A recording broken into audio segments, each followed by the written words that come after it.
England's a lovely place to drive around, but when you come to the capital, to London, forget the car. Just walk around and soak in the sights from Regent Street to Oxford Street. That's Piccadilly Circus, Leicester Square. It's a wonderful place to walk around. Then get onto the tube, get to St John's Wood Station, and a short walk away is this wonderful stadium that people in that part of the world, of course, call the home of cricket.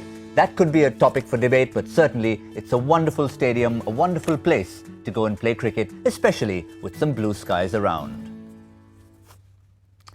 Well, I'm going to say it one more time. Yes, it's coming home. Not the football, but the cricket. Because yes, from an English point of view, it has in fact come home to the home of cricket. However, if you're watching Cricbuzz live in India, you might have a difference of opinion. You might feel the home of cricket is something different, perhaps even the Eden Gardens. And if you go by this particular panel on Cricbuzz live, I reckon all three of us are going to be in agreement. Let me welcome Joy Bhattacharya, Gautam Gambhir.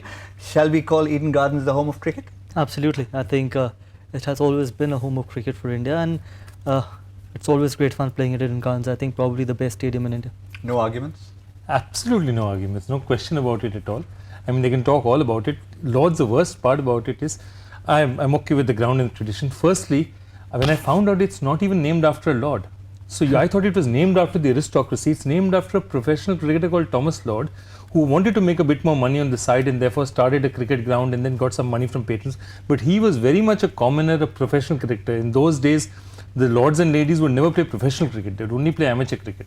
But that is, I mean, that ground is nothing compared to it. The Eden Gardens has far more history right now and far more going for it. Yes, but I reckon no matter who you are, even if you were Thomas Lord, and we had this long show planned talking about how it's the obvious thing in modern day cricket to chase. Now, I reckon our entire show's been thrown out, so we have nothing pretty much to talk about, because for some strange reason, Owen Morgan has decided to go and win the toss and bat first. 9 tosses since January 2017. They've fielded first every time. Why would you go out and bat first here? Can you think of a reason?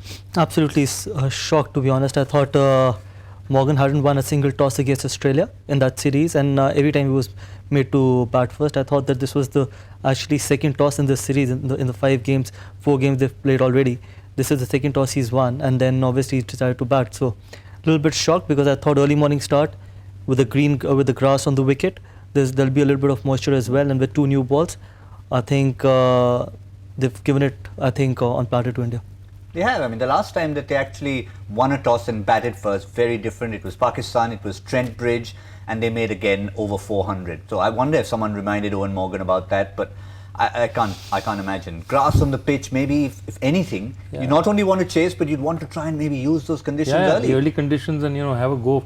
And especially if they fancy that it's not that their spin is their strength. Their strength is their new ball attack. So my big thing is, I'm just wondering whether somewhere in their minds they were already mentally this thing that if we have to bat first, we can still win games and say whatever it is. Somewhere they've got stuck in that mentality, because otherwise, frankly, the statistics don't show it. Their own record doesn't show it. I mean, there is absolutely no reason. I can't fathom a single other reason. Maybe the only reason I can think of is the 2 wrist spinners. They probably would be thinking that in the second inning it might just start scripting a little bit more, because of the overhead conditions. It's really hot and dry, so they must be thinking that the wrist spinners might not get the same purchase in the first inning as they would get in the second innings as well. That's the only thing I can think of. Otherwise, I think in England, early morning start, 2 new balls, their strength has been the fast bowling as well, from the bowling point of view. And why would you want to bat first? Yeah, let's have a look at the numbers since January 2017, and this might just tell a story from both teams' point of view. Yes, we were calling it the Chase Masters, assuming that obviously you win the toss and chase first. England, every time they've opted to chase, 100% success record. For India also, pretty healthy, 82. And you could see from Virat Kohli's reaction there, he was like, why did we even come out to toss? I don't know, he must have thought this is Christmas verse. I mean, where else will a captain give a present like that to him? I mean, he was shocked, absolutely, you could make out. But there's obviously got to be a reason. They would have thought about it. It wasn't by accident. No. They will have had a game plan. As you said, maybe you're mentally prepared to lose the toss, and therefore you've made game plans to bat first, and you've made game plans to chase. So they're just going with that game plan, I guess. Yeah, it's interesting, because why would you go against a 100% record? I mean, it's not a, I'm not the biggest believer in statistics, because I believe a lot of statistics are old and out of date. But this is statistics, these are the current stats that we are talking about. It's not about what happened 5 years back, it's now. And for them, 9 out of 9 and not to do it is, I don't And understand. look, another problem that can happen by batting first is that in the first game especially, they would be thinking they would need anything beyond 350. So they're already putting pressure on themselves that we need to get 350 plus. And if you're bowling first, at least you've got a target to chase. But right now, when you go into the game batting first, you're already thinking that anything below 350, our bowling cannot defend that. So if you have that kind of a scenario, I would probably look to chase every time, because I know that, okay, I've got a target in mind, I've got a target in front of me, and I can plan my innings accordingly. But if you have to bat first, you're always putting pressure that it has to be 350 plus. Is it a mindset? I mean, you've got a good record as well chasing. I know we're differentiating between 20 and 50 over, but essentially limited overs. And I mean, obviously you would have preferred to chase, and you've had a very good record. Look, I think that the game has changed just because after the introduction of T20 format as well, because if you see most of the sides, why they've been very successful in chasing is because they try and play a 2 T20s in a 50 over game. They try and approach a 50 over game like a 2 T20s that till 30 over, even if you're 150 for 2. The next 20 overs, they would approach as if it's a T20 format with semi-new ball, 5 overs of power play with 5 fielders inside in the first 10 overs. So I think that's why chasing has become much more easier. And if you're chasing 320, 330, if you're 30 overs, 160, you probably only need 115, 20 overs, and you would definitely back yourself to get 115 the last 20 overs with wickets in hand. Also, you know what Gautam used to, when you're talking about it again, pitches that are changing every time. You're not playing at the same ground. So like Gautam at one time knew Eden Garden like the back of his hand. Okay, so he knew that this is a sticky pitch. If I bat first also, 150, 160 is the target. Because you've played 3-4 matches on that pitch, you know that pitch. Here, every time you're moving from a new pitch to a new pitch, so it's always better not to second guess yourself. Because what do you know is a good target? Is it 350? Is it 300? Is it 400? What is a good target? Here at least, you don't know the pitch, and that's what frankly gets him as well. And another thing, the only way I would look to bat first is if I have so much of confidence in my bowling that even if I get 250, my bowlers can defend that total. If you don't have that much of confidence and the quality in your bowling lineup, I would look to chase every time. And I think if you would have someone like Mitchell Starc, Pat Cummins, Hazelwood or Stanley, I would still be tempted to bat first and put runs on the board, and I know that I've got quality in my bowling lineup who can get the opposition out. But this English bowling does not look that threatening. That it does not have that much of quality that they can defend anything below 300. Yeah, sort of the mindset that the Sunrisers had in the IPL this year. I mean, put 120 on, you still felt that you were in the game. But let's just show you the lineups. No change, but still worth having a look at what the personnel they have, because they're going to be out there first and the onus is on them. Sometimes if you've lost the toss, maybe you feel a little less pressure, but I guess the pressure will be on them, because Owen Morgan said, boys, we are batting first and you've got to do it. And I think he needs to lead from the front. That's going to be important. We know Jason Roy and Johnny Bairstow have given them good starts. Two factors, I think, will be crucial are numbers 3 and 4. Morgan because of his form, and for some reason he doesn't do well against India, and Joe Root to bat through the innings, get a big 100 for them. Look, I think Morgan is someone who always cherishes fast bowling as compared to wrist spin, and when he has to face 2 wrist spinners in the middle overs, obviously he's going to struggle a little bit, because he doesn't have the clear game plan which way he wants to go. Either he goes completely attacking or he goes completely defensive. I think the rotation of strike becomes very, very important for this batting lineup. I think Joe Root is very, very important. Joe Root getting runs will be very crucial for England. The moment Joe Root doesn't get runs, because if you have Morgan, who's not the best of players against spin bowling, Stokes coming after an injury, after a long layoff, he's not in the best of rhythms. So if Joe Root and Jose Butler do not get runs, I think they're going to struggle all the time. We had a chat and Gautam seemed open to the idea of a little experimentation. For example, one, of course, we spoke about David Willey, Jose Butler as well, that kind of form he's in. Maybe tempted to push him a little further up? My point is that I think what they're doing now is they're saying, this is what we did against Australia, this is what we've got right, and we've lost one match. They're not looking at 3 matches, they're saying, okay, put aside the T20s. We've lost one match.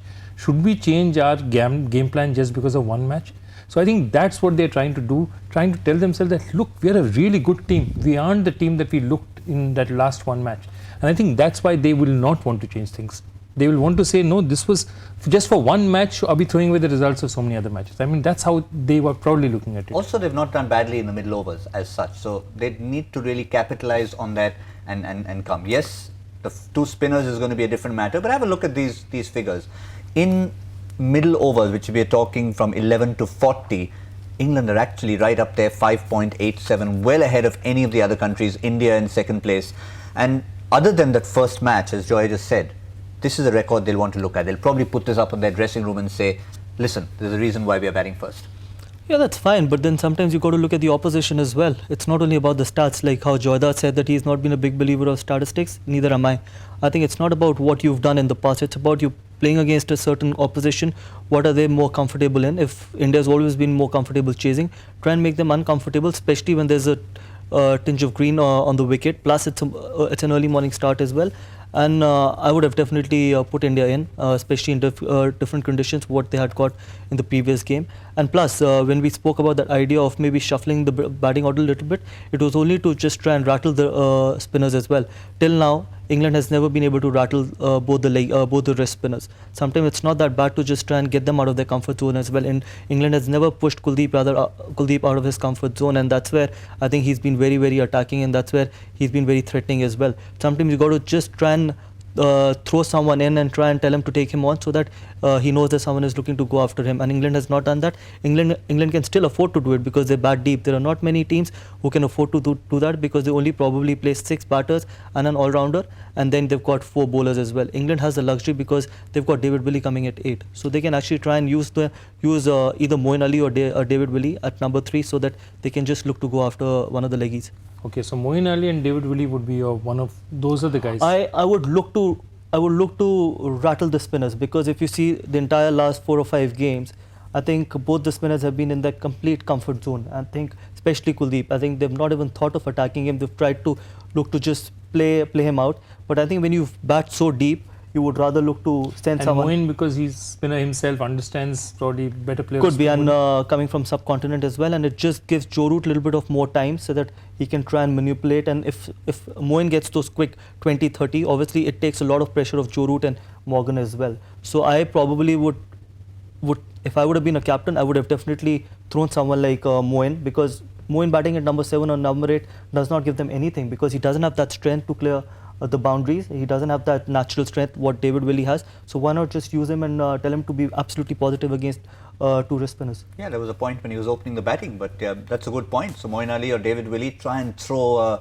Kuldeep Yadav off his line, and Moeen Ali's strike rate also against spin is significantly better than against pace. So we'll wait and see if there's a game plan for England. But all this talk about wrist spin, what's all the fuss about? We thought we'd go centre stage and ask Harsha about this whole obsession with wrist spinners.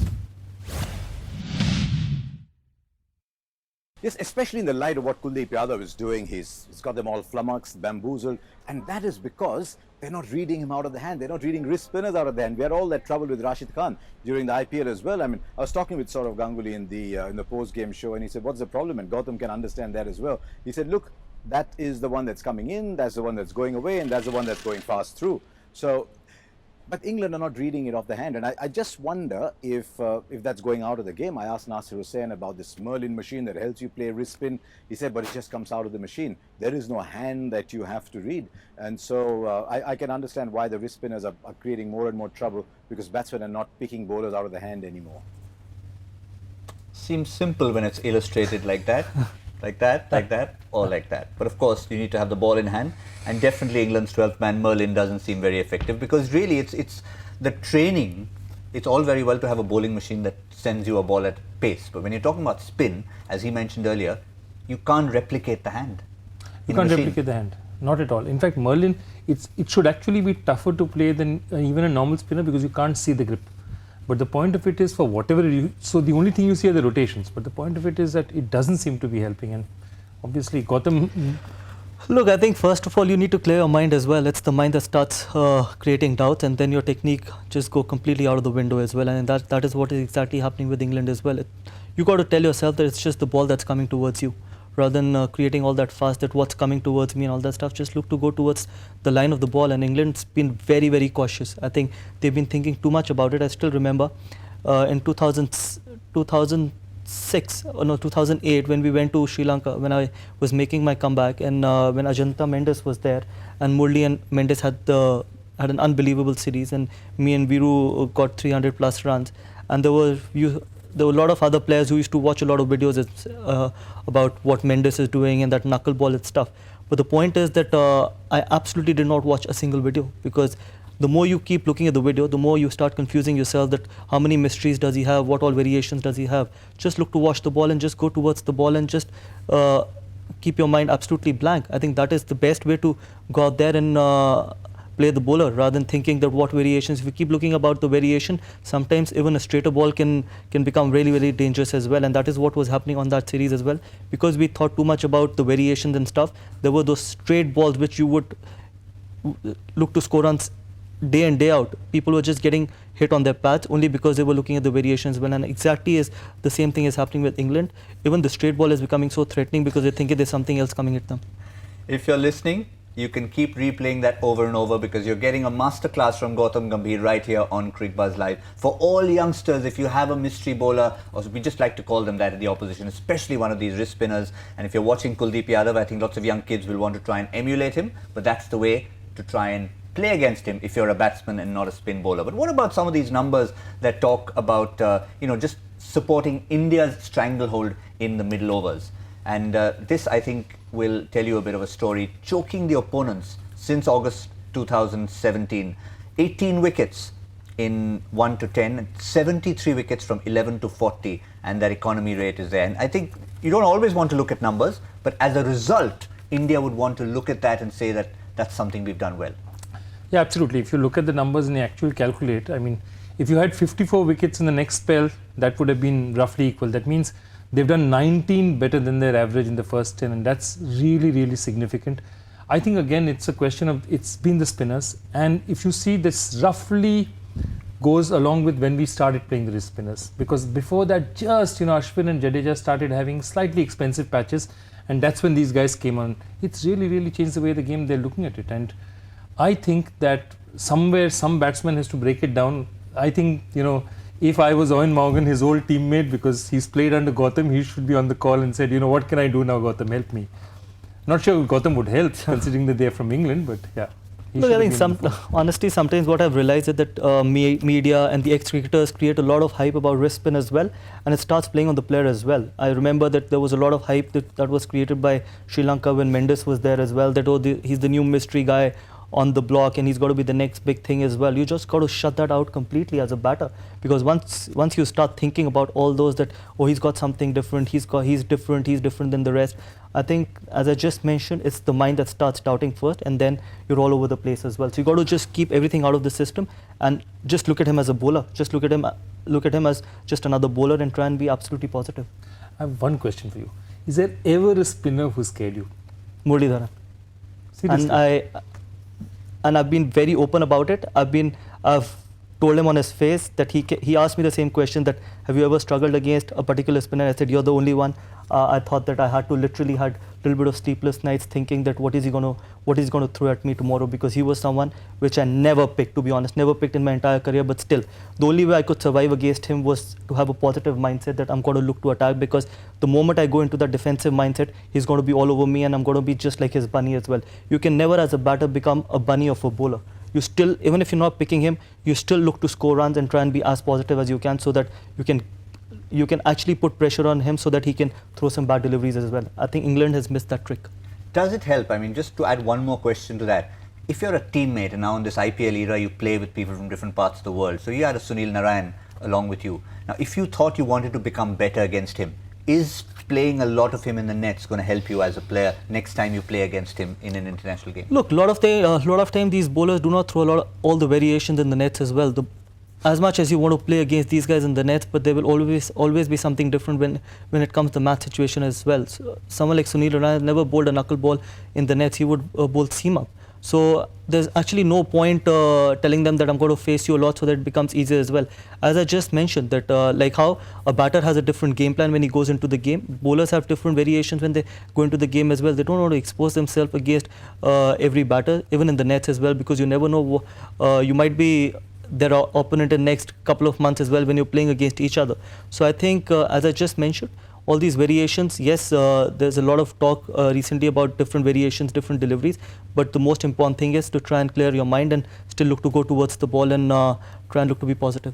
I think just the way it's been set up, this is going to be a fascinating game at England's own home of cricket. We know what we're calling it here on Cricbuzz Live. We're sorry we had to be a little bit biased, but that's the way it goes, at least with this particular panel. Well, let's have a look at the Indian 11, just to confirm. No changes for England, no changes for India either. There's no reason to change. The only reason would have been had Bhuvneshwar Kumar been fit enough to replace the debutant Siddharth Kaul, but Siddharth Kaul retains his place. But the real key once again is going to be the two wrist spinners, Yuzvendra Chahal and Kuldeep Yadav. Interesting to see when they come on. That's the one thing I'm waiting to see in terms of when they come on, depending on how England start against the quicker bowlers. But it's time to head back centre stage to Harsha, who's really been enjoying the English summer. It's wonder how he's going to come back, how different he'll look baking under that sun. But the first question we threw at him was about the surface. A day before the game, is it going to be like Cardiff, Harsha?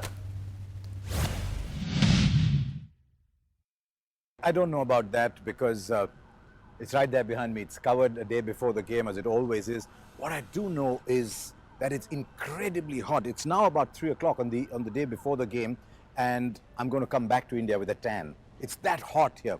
And so it's very tough for the groundsman to actually prepare the surface that he wants. And we had a discussion about that this is almost mandatory that he leaves grass on. And they said, yeah, you can leave the grass on, but it's so dry underneath. And over the years, Lords has now acquired a reputation for producing really flat pitches. So the groundsman will have to do something really special to provide that extra zip and make it a sort of bouncy kind of track. So I think this Indian team is playing so well, I don't think the tracks will matter too much to them. No, I think the time for that is gone. I think the time to decide whether Suresh Raina played at 6, but I think Dhoni will bat at 5 and should bat at 5, and whether Dinesh Karthik should come in was earlier in the series, especially after Raina gave you those 3 overs, his plus in the field. So I think that moment has now gone, and now the time is for someone else to displace Raina, or for Raina to fail. So I think for now, at 6, his position is secure. Also, he's a left-hander down the order in a team that's so full of right-handers. So I think his position is now secure. It's an interesting topic to talk about Suresh Raina, but the first factor is England have to score enough runs for India to have enough runs to chase, for Suresh Raina to be needed to come into bat the way the top 3 are batting. Absolutely. I think the way top 3 or top 4 looks at the moment, obviously it's going to be difficult for Suresh Raina to get a lot of opportunity as well. But then obviously I think the backing Suresh Raina, and hopefully he can do a good job for them. And I still maintain that what I said before the previous game as well, that had it been me, I would have given Dinesh Karthik, because if you don't use his form now, I don't think so you're going to ever use that form in future as well. But if you're looking at Suresh Raina as your 6th bowler, I think Rohit can do that job as well for you. I think he can roll his arm as well, and he can give you 2 or 3 overs if you want. But then again, I think they're backing them, thinking that he's going to come good, and I hope he does well for India, because obviously he's played a lot of cricket for India and he has that experience as well. So let's see how it goes. Yes, fascinating game, but of course the only thing that can be more stumping than whether or not Owen Morgan and why he batted first is going to be today's question on the joy factor. And today I've decided to go easy. Today I've decided to go easy. The England team is having a really rough time, so I've decided to have a really easy one. And obviously now with the World Cup round the corner, the finals round the corner, it has to have a football connection. So here goes. It's a really simple one now. What connects the Melbourne Renegades of the Big Bash League and Manchester City? Simple enough. What connects Melbourne Renegades and Manchester City? This one should get a lot of answers. Yes, the only thing I can say, maybe it has nothing to do with the necessary fortunes of the two teams in terms of where they finished in their respective leagues. So maybe it's got nothing to do with that, because I know the Renegades have had a tough time. They have not had the best time at all. Yes. We won't talk about who supports which football team in the Premiership right now, because that will be an argument that will last about half an hour. So and you're clearly on the wrong side. Yes, I'm clearly on the wrong side. That's one area we will not agree over here. Absolutely. Okay, we'll agree on the home of cricket in India, but we're not going to agree on that. So but who does Gautam back? Gautam backs anyone but Manchester United. Yes. You're on the wrong panel, man. You're definitely on the wrong panel. Absolutely. Well, Chelsea. Yeah, I lean towards Chelsea. Not bad. I think my second, obviously after Real Madrid, would be Chelsea. That's all right. So we're okay. We're okay. But I'm a big Manchester United fan, so don't go that way. Yeah. Don't go there. So he can have the red table if he wants to. So let's see if we can come close to agreeing on a figure now. Last time we got it completely wrong. We didn't factor in Kuldeep Yadav. Are we going to factor in Kuldeep Yadav at Lords, depending on England's total? So your prediction for England's final total? Don't know. I think it's very, very confusing as well, because Personally, I thought that the kind of batting they had and they were batting for, they would get 350, but they were all over the place as well. I hope they get anything beyond 320, because if they don't, then it's going to be another one-sided affair. All right. So maybe he said beyond 320. So let's, for anniversary's sake, let's give him 325. No, I'm just saying that to make it a contest. Otherwise, it's going to be a completely one-sided thing. I'm not saying that they would get 320, but I'm saying I hope they do get anything beyond 320 so that they can make a contest out of this game. All right. In your case, we're just going to go straightforward prediction. 315. It's a time I hate waking up, so 315. All right. So this time I'm factoring the spinners all over again. I have no idea why he wanted to bat first. Maybe there's something he knows that I don't. So I'm going to stick inside the 200s and I'm going to go for 255, which means Suresh Raina doesn't get to bat again. So that's all we have from Cricbuzz Live. We're going to see much more in the mid-innings show. We're going to talk about India's chase masters because they've been handed the chase on a platter by Eoin Morgan.